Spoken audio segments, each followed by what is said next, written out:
Alright, welcome back to Nick Lenz's Comic Corner, classic, non-classic. This episode number 3117, Doubleshot number 3011. We've got two Spider-Man trades, the first of which is a finale for one of the most unpopular runs in recent memory.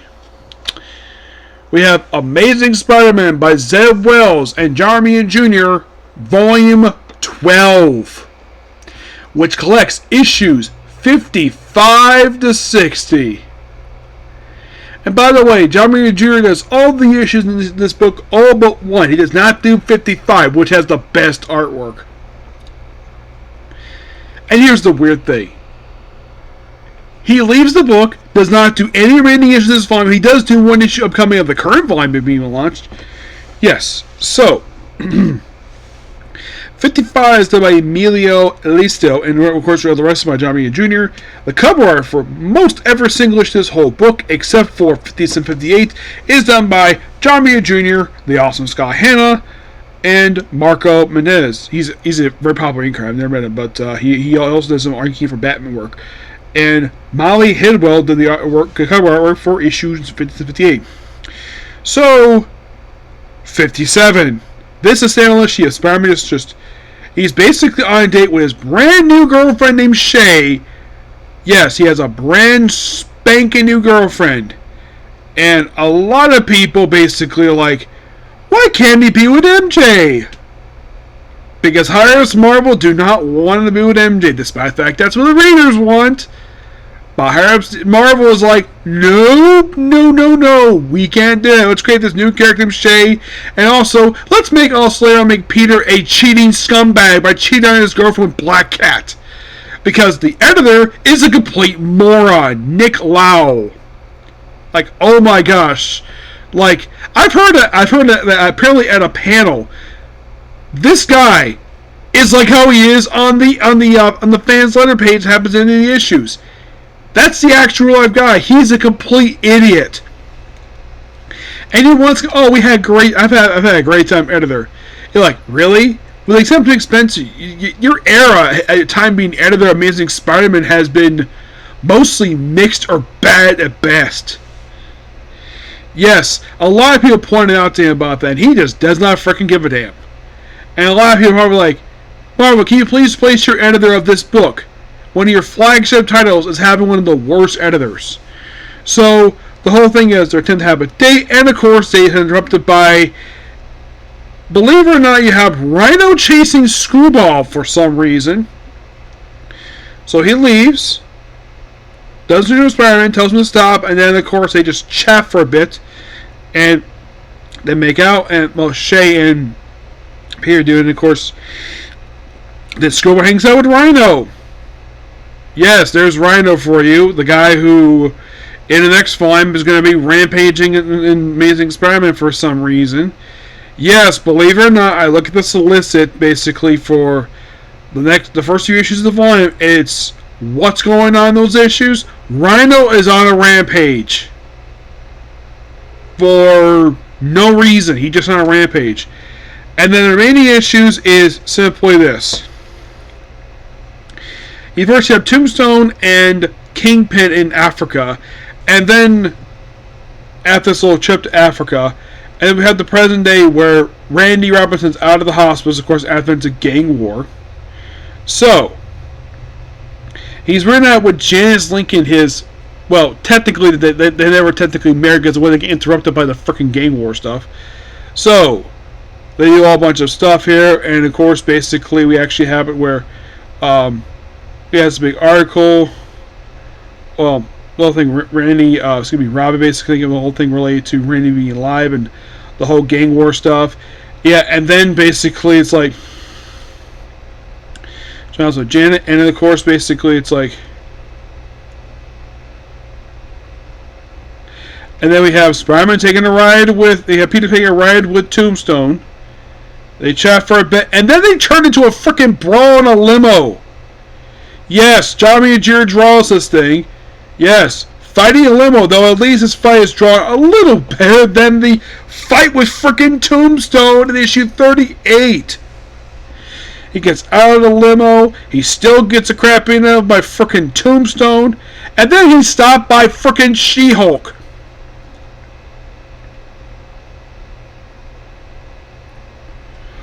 Yep.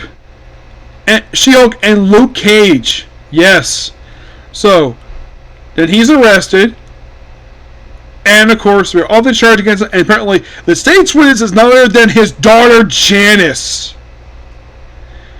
So then, Spider-Man has a chat with Tombstone. And then he gets out of jail thanks to... Oh my gosh, you kind of almost even forgot about this woman. Michelle Gonzalez. You're thinking, who the heck is Michelle Gonzalez? Why, she was a recurring character in Amazing Spider-Man who came to the book to get her brother out of jail, and then once her brother was released from jail, she went back to Chicago. And by the way, that was back in 2010. This came out last year. This is her first appearance in a Spider-Man comic in 14 years, where for some reason she's representing Tombstone. Why? No idea why. And by the way, these two actually briefly slept together. Yes. You would think, oh, there'd be conflict of interest. The fact that the person that Tombstone beat up in a limo was in fact a guy who is represented by a guy who's... But, yeah. So, of course, they pack up their things and leave town. Of course, like, yeah, Gracie Manderholm with Mayor Luke Cage, because he's the mayor. And we have Digger here, because, of course, we have Digger here, because it's John Romita Jr. It seems like it must be in his contract for every time he draws this book, every time Digger pops up in the book, John Romita Jr. has to be the one to draw him, because has anybody actually read a book featuring Digger and it's not drawn by John Romita Jr.? The answer is 0, because every time this guy shows up, John Romita Jr. is always the artist. It's like, yeah, he helped create the guy during JMS's run, but does that necessarily mean he needs to be drawing him every time? I mean, he created frickin' Moreland. Is he required to draw him every time he shows up? No! It just for some reason involves Digger. Who, by the way, how the heck is this man alive? There's a big guy in his one story he had back in the early 2000s. No idea, because the book never explains how the heck this man is alive.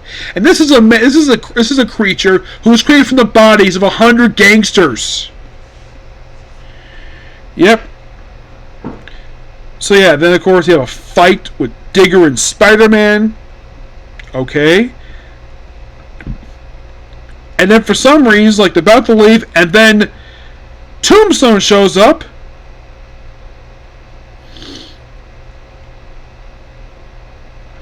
And shoots somebody, and apparently he is here to kill his own daughter.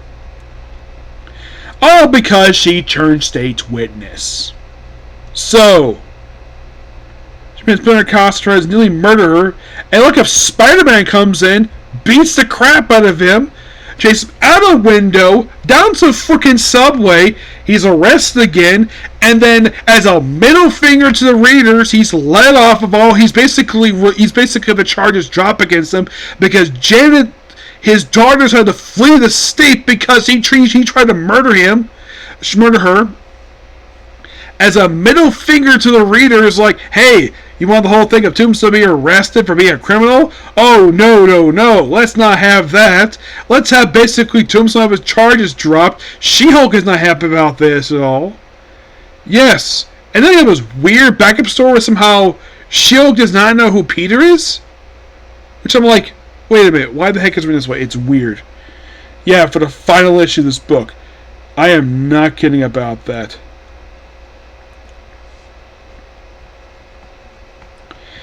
Yeah. We're like, yeah, he goes, and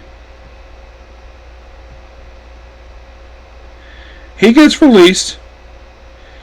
White Rabbit leaves, and the whole thing with Aunt May and Peter, which and of course, basically right after Tombstone was let go, despite the brawl with them.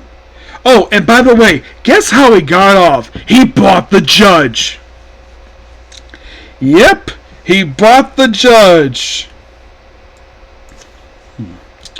And then right afterwards, Sandman shows up to start a fight from a freaking courthouse. So Spider-Man jumps in, beats him up, has a chat with Aunt May, finish up his fight with Sandman, and then White Rabbit quits working for him. Of course, he had a pizza dinner between Spider-Man, Peter, and Aunt May. And then we go to the backup stories, where Peter's hanging out with Paul. Peter leaves. Paul does his own thing, talks to a guy named Kale, who apparently knew him, and then we have appearance there by his father, the emissary. Ugh. It's like every time this guy shows up here, it's like nobody cares. It's like, yeah, it's a nothing story. Featuring character that no reader read Marvel Comics cares about this guy. And heck, this guy after this pops up in Al Ewing's All New Venom. Which, by the way, the only reason why he is there because basically it was editorial mandate. Al Ewing wanted nothing to do with this guy because even he realized, though, this is complete bullcrap. They have this weird kitty story of Kraven the Hunter just hanging out with Spider-Man. Cat section we have. Looks like we have the Rhino, I think it is, hanging out with some blonde woman. It's called Proxy. It's a Zeb Wells story. And this is where basically I kind of felt this though that She-Hulk does not know who Peter is, despite the fact they were just talking to open the issue. So this is possibly before some point. And of course, Ned gets released from being the Hobgoblin, which finally they resolve that little plot thread. And of course, they have the baby, of course. And they have much better artwork with M again. It's like, thank you, we have M again. It's a rip, because we had to bring this guy back here. Yeah.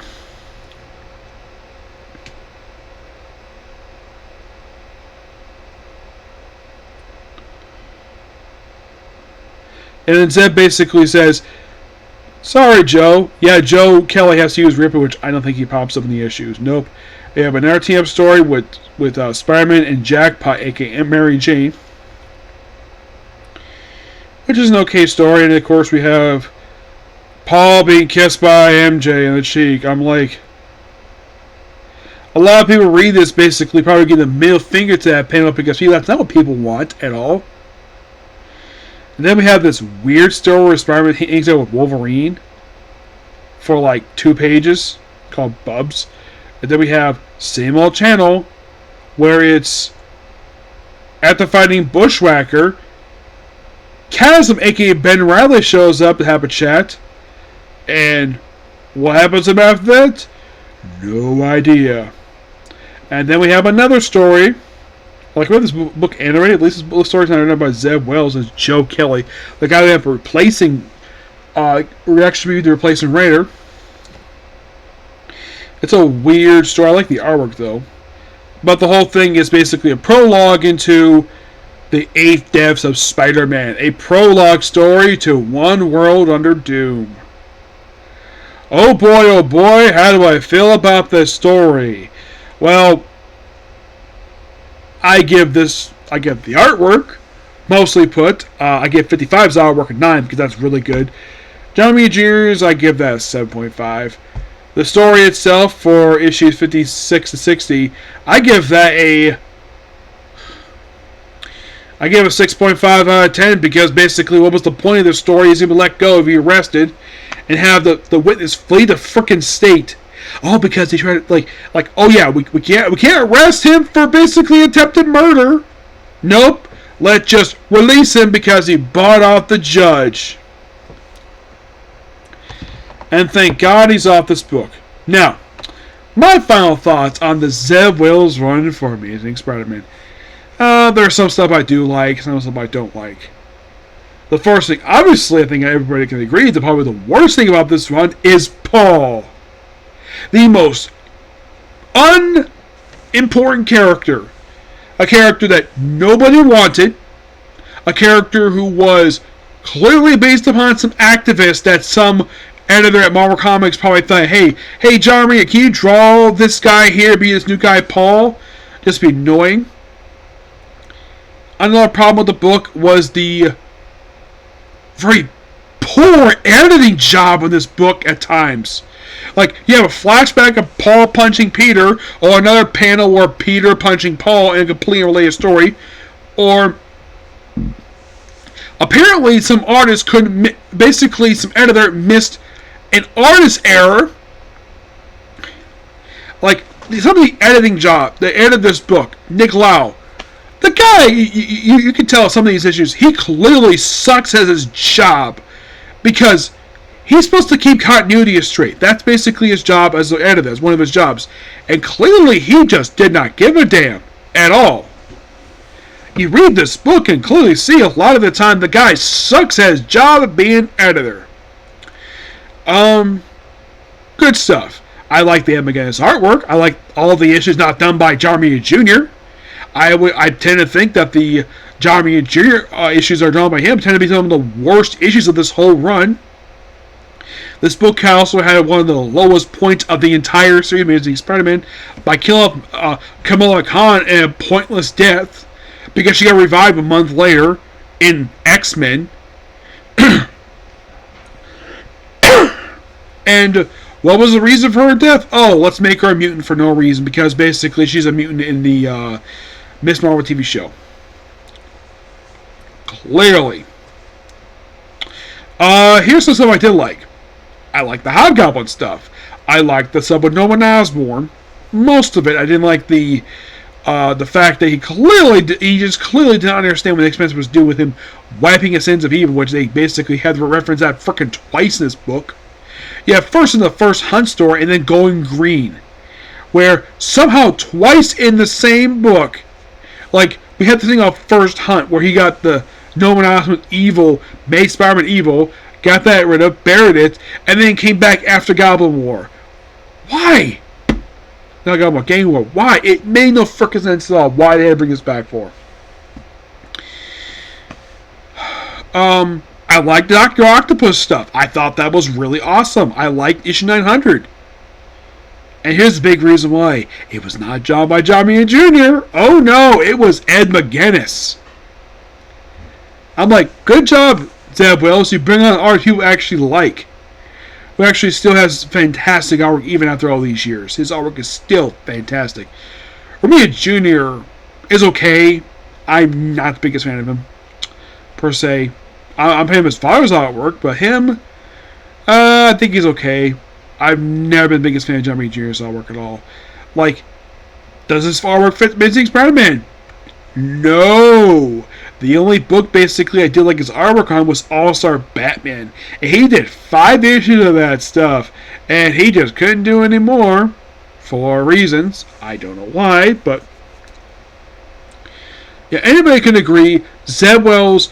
Now, is Zeb Wells worse than Dan Slott? As for a run? I would say yes. I'd say he's kind of worse as the writer of this book. He's written a better stuff. He's much better stuff than this. But aside from the stuff with Dr. Octopus, the Gang War stuff I thought was quite interesting. I just didn't like the artwork for the story. The ending was not exactly a figure like the end of this one was. At least Gang War had actually some build up to it. It was a big story, and it felt basically there was a reason why we had all those tie-ins. And you know one thing nice about that story? We got rid of a stupid law that was established during Charles Schulz's run. This anti-vigilante law, which was established during Charles Schulz's run, that was more enforced in Devil's Reign. Yes. Which finally they got rid of the damn thing. Which, thank God they got rid of it, because that was really kind of dumb. Yeah. But there's that. Marvel Comics. Please, for the love of God, stop giving John Romita Jr. work on Amazing Spider-Man. His artwork is just not needed. Yeah, it is not needed at all. Do I honestly think Zeb Wells is a better writer? No. No, he's not. I would say a lot of the problems with this run, I point to Nick Lau as the problem, not him. Because I would say, if you read any other book that he wrote prior to this book, his book, his writing is really good. But this book in particular, probably the worst book of his whole career. Quite possibly. It wasn't all bad per se, it's just that very mediocre.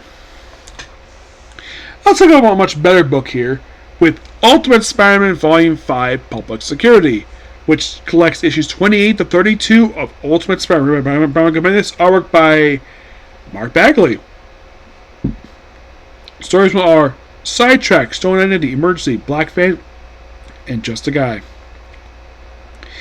28, of course, is the debut of Ultimate Rhino, a character who is just a anagram, and he just basically is rampaging. Now, this is sort of a semi-remake of Amazing Spider-Man 40 and 40 from the 60s, except that you have it on the rampage, and well, Peter is distracted. He really wants to fight Rhino, but then, of course, he's defeated by Iron Man. Yes, Iron Man.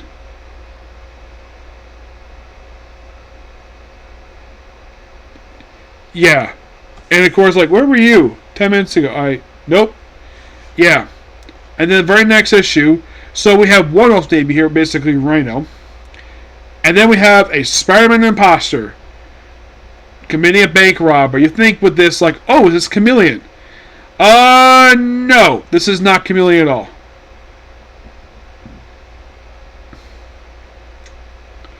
And Ben Urich notices this is not the real because he wouldn't have a shirt untucked like the way he is. And people instantly believe the fact Spider-Man is a robber. And of course, Ben Urich basically points out that I saw that time. Vivian? Yeah. And kind of discovered this environment. Of course, basically, is like, pictures like, oh yeah, so I'm a criminal. Yeah. So, and also in this issue, like, we have one big thing happening. Of course, we have Mary Jane being jealous over Gwen Stacy because Gwen is hanging out with Peter. Despite the fact Peter's clearly in love with MJ. It's almost like Gwen is trying to push a relationship with him, but it's not going much anywhere. And then, of course, Peter is shot at by police officers. Here's the thing. Do you have evidence besides the fact that they saw him? And, of course, he tries to get away. He gets cuffed. They're like, nope, get away from me. He breaks the handcuffs, gets away from them, no problem.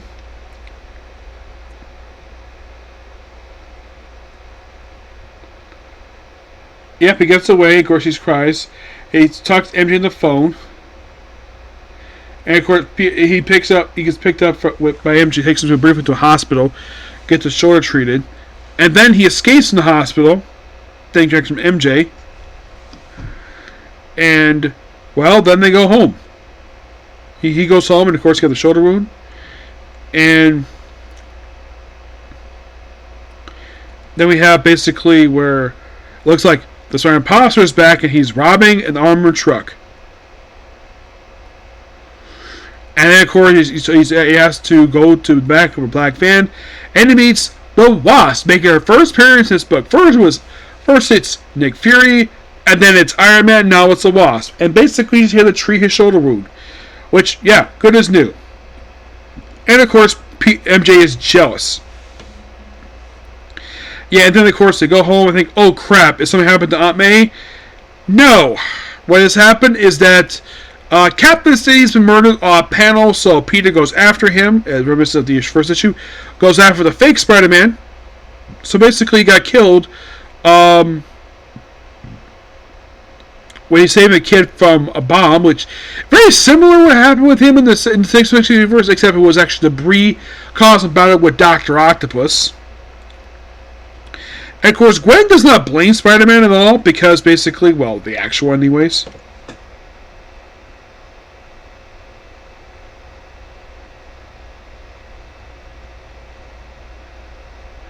Yep, so then, of course, Spider-Man takes on the imposter Spider-Man.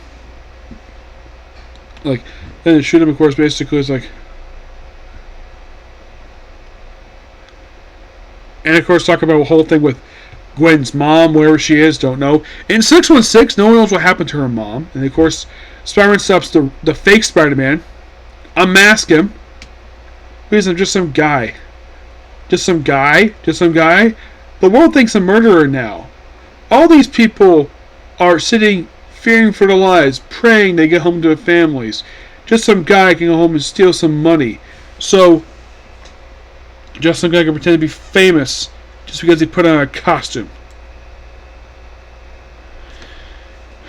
So Birdie, of course, basically stopped. And of course, basically, we have Captain the Wolf. Yeah, making her ultimate debut. And then, of course, basically, we have the fake Spider-Man being arrested. It says, from the real Spider-Man. Yep.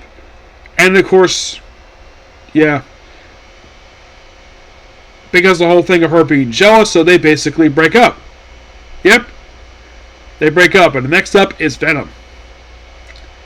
Very interesting. They're like, wow, they killed off George Stacy quickly after just introducing him like not that long ago. Yeah, but this is better than Amazing Spider-Man. A lot better. I give this book a 10 out of 10. The book was really good. Yep. Oh, in case you're curious, the original 133 issue volumes took a while to go before I finish up here. Yep. Excuse me. But yeah, that's particular view. Please be sure to like, comment, subscribe, turn notifications. And next up, well, excuse me, another comic corner, but I'm probably going to have dinner soon, so I'm probably going to end it here, so I'll see you all in a bit. Bye.